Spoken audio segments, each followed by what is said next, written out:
Dulu Tibet adalah negara merdeka, lalu ada bantuan dari Cina untuk membangun Tibet, maka dikirimlah para pekerja Cina membangun jalan, jembatan dan sarana infrastruktur lainnya. Tiba-tiba di suatu hari, ternyata pekerja-pekerja itu memegang senjata dan menguasai ibu kota dan pemerintahan. Dalai Lama ditangkap dan diasingkan ke luar negeri. Ternyata mereka adalah para tentara yang menyamar jadi pekerja.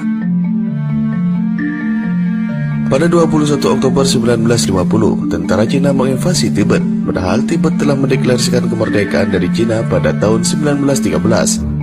Namun rupanya Cina tidak pernah mengubris dan terus menganggap Tibet bagian dari Cina.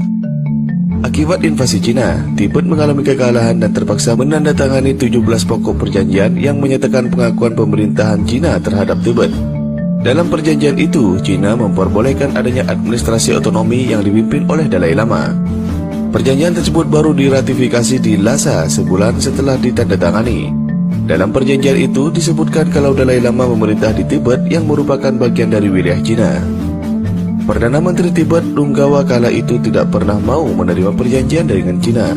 Ia menganggap Cina adalah penjajah yang tak perlu dipatuhi. Sebaliknya, Majelis Nasional Tibet meminta agar Perdana Menteri Tibet Runggawa menerima perjanjian itu sebab tentara Tibet telah dikalahkan oleh tentara Cina yang jumlahnya sangat banyak. Faktanya kala itu Tibet tak mampu melawan Cina. Indonesia harus bercermin dari Tibet. Sejak 700 tahun yang lalu, Cina sangat berbaik hati sama Tibet. Dengan gaya yang terkesan santun, Cina membantu Tibet dalam membangun infrastruktur. Proyek dikerjakan militer Cina yang dikirim ke Tibet sebagai pekerja pada proyek-proyek investasi pembangunan kereta api, jalan-jalan dan lain sebagainya. Namun pada saat yang sudah ditentukan, para pekerja itu mengeluarkan senjata dan mereka menodong polisi dan tentara. Sampai akhirnya peradaban di Tibet hancur. Negaranya hancur sampai sekarang dan mereka dalam kekuasaan Cina, kata pengamat politik kebijakan publik Marketing Metropolitan Watch atau BMW Amir Hamzah kepada kantor berita politik RMOL beberapa saat lalu hari Senin tanggal 18 bulan 7.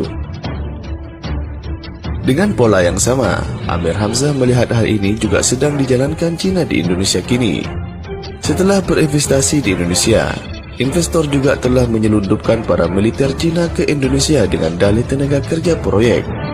Dan kini, daerah pesisir Indonesia, dari pelabuhan Belawan bagian timur Sumatera, kemudian masuk ke Banten, sampai akhirnya Surabaya, sekitar 97% telah dikuasai oleh Cina.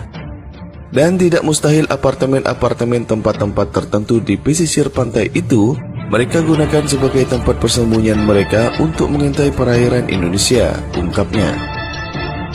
Kemudian, katanya, di Sulawesi Tengah ada pabrik nikel yang cukup besar, yang bahkan dari 6.700 pegawai, 5.000 diantaranya merupakan pegawai dari Cina, belum lagi di Banten dan Ketapang.